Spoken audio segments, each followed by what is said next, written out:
Hello students, मेरा नाम दीपक कुमार है और मैं लेकर आया हूँ आपके लिए वर्कशीट नंबर 80 जो कि क्लास 6 to 8 के लिए रहेगी। आज की डेट रहने वाली है बच्चों 6 अक्टूबर 2020। हमारी वर्कशीट का टॉपिक रहेगा प्रदूषण। तो सभी बच्चे प्रदूषण से जुड़ी जानकारी इस वर्कशीट के माध्यम से प्राप्त करेंगे। देखते हैं हमें प्रदूषण के बारे में क्या दिया गया है। स्टार्ट करते अपनी वर्कशीट को। पर्यावरण में हानिकारक पदार्थों का मिल जाना क्या कहलाता है? प्रदूषण कहलाता है। पर्यावरण क्या है बच्चों? जो हमारे आसपास का जो भी वातावरण है उसको हम पर्यावरण कहते हैं। ठीक है, हमारे आसपास में जितनी भी जो भी हवाएं हैं या जो भी चीज़ है उसमें अगर हानिकारक पदार्थ मिल जाता है, हवाएं है, पानी है, मिट्टी है और इसी तरह के बहुत सारी चीज़ें हैं, तो जहाँ पर ये पदार्थ मिल जाते हैं, कौन से हानिकारक पदार्थ, जिससे क्या फैलता है बच्चों? प्रदूषण फैलता है। देखते हैं प्रदूषण कहाँ कहाँ फैलता है। लिखा है यह भूमि, जल, वायु को गंदा करता है और उन्हें उपयोग के लिए असुरक्षित या अनुपयोग बना देता है।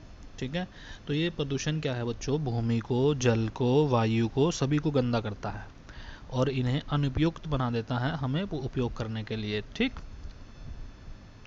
प्रदूषण हमारे स्वास्थ्य और पर्यावरण पर बुरा प्रभाव डालता है। मानव द्वारा की गई गतिविधियां हमारे पर्यावरण को प्रदूषित करती है। तो ये प्रदूषण कौन फैला रहा है बच्चों? ये मानव फैला रहा है, हम लोग फैला रहे हैं। ठीक है, तो हम लोग ही पर्यावरण को प्रदूषित कर रहे हैं। चलिए आगे देखते हैं क्या लिखा है। उदाहरण के लिए जैसे अभी बताया कि भाई वाहनों और कारखानों से निकलने वाले धुएं के कारण वायु प्रदूषण होता है। तो वायु प्रदूषण किससे होता है बच्चों? वाहनों और कारखानों से जो जहरीला धुआं निकलता है उससे वायु प्रदूषण फैलता है। ठीक है, तो अब देखो नीचे यहाँ पे बताया कि प्रदूषण के प्रकार। देखते हैं नीचे क्या क्या प्रकार दिए गए हैं। तो ये प्रदूषण के प्रकार है बच्चों। पहला प्रकार दिया है वायु प्रदूषण, भूमि प्रदूषण, ध्वनि प्रदूषण और जल प्रदूषण। वायु प्रदूषण अभी आपने देखा कि भाई हवा में जहरीले पदार्थ मिल जाते हैं, जहरीला धुआं मिल जाता है तो वायु प्रदूषण फैलता है। उसी प्रकार भूमि में अगर हम कूड़ा करकट फैलाएंगे, ज़मीन पे अगर हम कूड़ा करकट फैलाएंगे तो उससे भूमि प्रदूषण फैलेगा। ध्वनि प्रदूषण में क्या होगा बच्चों कि भाई शोर शराबा जहाँ पे ज़्यादा होगा, जहाँ पे बहुत ज़्यादा शोर आएगा तो वहाँ पर क्या होगा? ध्वनि प्रदूषण होगा। ठीक है, और जल प्रदूषण होगा बच्चों, जहरीले पदार्थ या केमिकल पदार्थ जो है फैक्ट्रियों से निकल करके नदियों के में बहा दिए जाते हैं या तालाबों में डाल दिए जाते हैं, तो उससे क्या होता है? जल प्रदूषण होता है, जिससे जल में रहने वाले जीव मरने लगते हैं। ठीक है, चलिए अब देखते हैं वर्कशीट से जुड़े हुए क्वेश्चन आंसर। तो पहला क्वेश्चन हमें दिया गया है बच्चों, नीचे चित्रों में दिखाए गए प्रदूषण के प्रकार पहचानें और लिखें। तो भाई पहला जो प्रदूषण के प्रकार यहाँ पे चित्र में दिया गया है, यहाँ पे धुआं निकल रहा है फैक्ट्रियों से, तो ये हवा में फैल रहा है, तो ये कौन सा होगा बच्चों? वायु प्रदूषण होगा। इसमें हम वायु प्रदूषण लिखेंगे। ठीक है,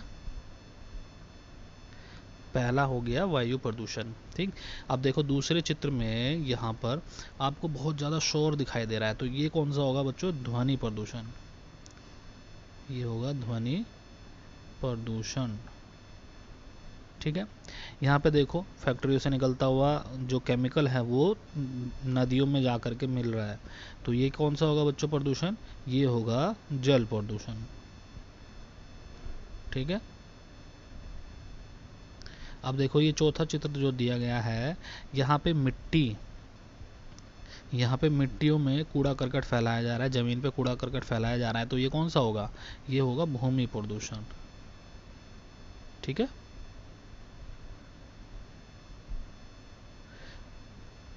तो हमने चारों चित्र कर लिए हैं। चलिए नेक्स्ट क्वेश्चन देख लेते हैं। नेक्स्ट क्वेश्चन है, अपने परिवार के सदस्य के साथ दिल्ली में वायु प्रदूषण के कारणों पर चर्चा करें और इसे कम करने का कुछ तरीका खोजें। तो बच्चों वायु प्रदूषण जो फैल रहा है दिल्ली में, तो वो वाहनों और फैक्ट्रियों के कारण फैल रहा है। ठीक है, वाहनों और फैक्ट्रियों के कारण वायु प्रदूषण फैल रहा है। तो इसका आंसर हम यहाँ से लिखेंगे, ठीक है।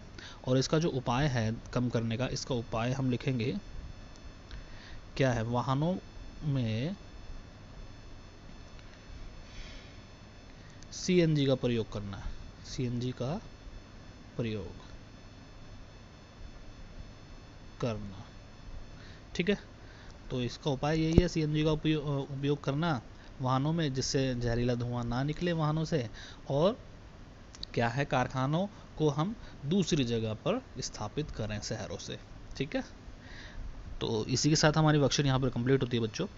हमारी वीडियो आपको कैसी लगी, हमारी वीडियो को ज़्यादा से ज़्यादा लाइक करेंगे, शेयर करेंगे और सब्सक्राइब करेंगे। Thank you.